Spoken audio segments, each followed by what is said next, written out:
The Oversoul by Ralph Waldo Emerson. Themes, Summary, Analysis. Hello and welcome to the discourse. The Oversoul is an essay by Ralph Waldo Emerson that was first published in 1841. It is a long essay composed of 30 paragraphs. In the essay, Emerson discusses how every human soul is an embodiment of an all-powerful Supreme Soul that he names as Oversoul. In the first 10 paragraphs, 1 to 10, Emerson offers an idea about the Oversoul that embodies all the human souls and unites them, offering them a sense of relationship. Emerson states that though each individual, every human soul, is capable of experiencing the presence of this all-embodying Oversoul, we often confuse ourselves. However, Emerson states that our souls can grow to more intimately connect with and experience the Oversoul. Such growth occurs not by gradation, but by evolution or ascension into a new state of virtue. In the next 5 paragraphs, 11 to 15, he discusses the relationship between the Oversoul and the society as a whole. Emerson says that despite all dissimilarities among people, we all share a common nature that unites us. This similarity, or the common nature among all the human souls, is not just a social connection, but it is the intimate relation of each human soul with the Oversoul. In paragraphs 16 to 21, Emerson says that the Oversoul manifests itself from time to time. However, Emerson says that the Oversoul does not reveal itself as some unnatural miracle or foreseeing. Rather, he enables our human souls to realize and mingle with the Supreme Being, the Oversoul. But once a human soul realizes his direct connection with that divine force, he understands his innate relationship with all the other human souls because the Oversoul embodies all, and that emboldens the relationship of all human souls. In paragraphs 22 to 30, Emerson stresses again that the ascension of an individual or a human soul is not possible through the voluntary teachings and gradation. Rather, such an ascension is dependent on individual efforts and belief in the innate goodness of the nature of human souls that are nothing but a part of the Oversoul. Emerson says that it is entirely possible for any individual being to feel and experience the direct connection with the Oversoul, but it cannot be achieved through established religious dogmas. He says that an individual seeking the truth exhibits the tone of seeking, but one who blindly follows the dogmas of religion suggests that he already has that which is yet to be sought and exhibits the tone of having. Emerson says that it is entirely possible for any human soul to ascend to the Oversoul with the knowledge of the entire plain truth, but such a person will not exhibit any pride in that, because such an enlightened soul has no rose color, no fine friends, no chivalry, no adventures, does not want admiration, dwells in the hour that now is. Emerson criticizes the established religious systems that act as an authority over their followers rather than a liberating experience. He says that religions create blind followers who lack faith, but to connect with the Oversoul, one must have faith in oneself and thus in the soul. The influence of Vedantic philosophies is visible in this essay, though Emerson was also inspired by works of Plato, Plutarch, Plotinus, and Proclus. His affinity towards the literary works of Emanuel Swedenborg is also visible. Summary of the Oversoul. Emerson begins with the poetic epigraph Psychozoia, or The Life of Soul, by Henry Moore, which was written in 1647. The epigraph suggests that the moral ideas are innate in us. When we are born, we possess already the moral character that shapes our actions for the rest of our lives. The epigraph suggests the intimate relationship of all souls to the Supreme Being, God, or the Oversoul. He continues with another poetic epigraph that was written by himself and was a part of his own poem titled Unity.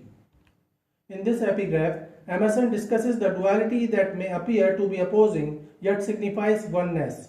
He mentions naturally contrasting figures like east and west, sword and stone, and night and day in his poem. Although the paired objects are opposites, both are needed if a condition of wholeness is to exist. The epigraph further says that power resides that enables these and every other contrasting figure to unite and act towards oneness. He later mentions that power as the oversoul. In paragraphs 1 to 3, Emerson introduces that power and exhibits his intent to define the oversoul that Henry Moore mentioned as God in his poem. He stresses that this supreme being can be understood only through moral actions and no language can describe it. Thus, he indirectly suggests that no religion or scripture can actually provide any true knowledge of God or the oversoul. One has to seek, find, and define the oversoul by their own efforts. Emerson says, "My words do not carry its august sense, they fall short and cold." While one cannot understand the presence of a universal spirit through words, one can demonstrate the presence of Supreme Being in their own soul by means of their actions and characters. Yet, Emerson states that he will try his best to define the oversoul through this essay. In paragraphs 4 to 10, Emerson defines the oversoul, but since the oversoul cannot be known through language, Emerson suggests what it is not and says, all goes to show that the soul in man is not an organ, is not a function, is not a faculty, is not the intellect or the will. He says that the soul is not an organ, but it animates all the organs. The soul is not the intellect or will, but it masters the intellect and the will. He says that the soul is eternal and is not bound by time or place. The soul has no physical bounds. An idea can transcend time because the soul advances by an ascension of state. We gain a deeper understanding of truth not by anything physical but through our minds.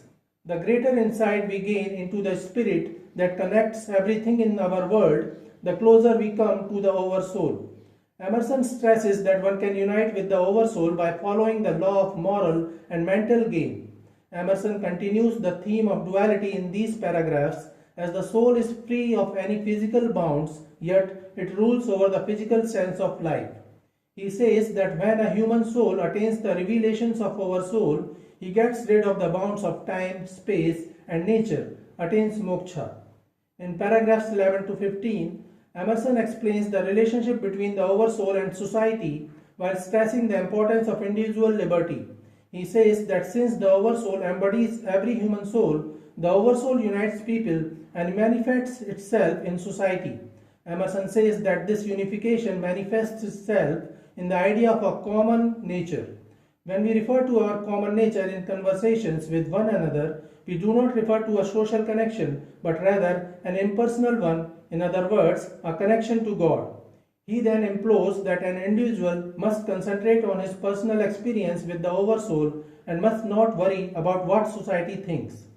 Although God exists in every one of us, society's pressures cause us to behave differently and unnaturally than God would have us to act. This disparity creates a rift between our souls and the oversoul. One must think independently and act entirely. In paragraphs 16 to 21, Emerson explores the ways through which one may explore the existence of the oversoul. He has already established that the oversoul embodies all, or God is within all of us. But how can one recognize the existence of the oversoul? He says that one can recognize the universal spirit through revelation, which is not a miracle but an influx of the divine mind into our mind. He mentions various sects of religion, including Moravianism, Calvinism, and Methodism, and says all these religions mention the fact of oversoul's revelation, in which the individual soul always mingles with the universal soul, and the individual attains ecstatic understanding of the whole. He criticizes the idea of heaven or the afterlife and denounces the desire of people to know about the future of their spiritual being, and says that these questions which we lust to ask about the future are a confession of sin. God has no answer to them. No answer in words can reply to a question of things. Emerson again stresses moral living and says that we should work and live, for responsible actions are what will secure our immortality. Each person alone is responsible for the actions that will or will not ensure his or her salvation. In paragraphs 22 to 30, Emerson stresses the individual character and says that a human soul who is spiritually close to the oversoul has a virtuous character and performs noble acts because the oversoul influences these actions. He again stresses that one cannot explore the divinity within themselves, from the study of outer religious texts. He says that a scholar or a poet who bases opinions on his own experiences speaks from within, but the scholar or poet who imitates rather than creates speaks from without. So this is it for today. We will continue to discuss the history of American English literature. Please stay connected with the discourse. Thanks and regards.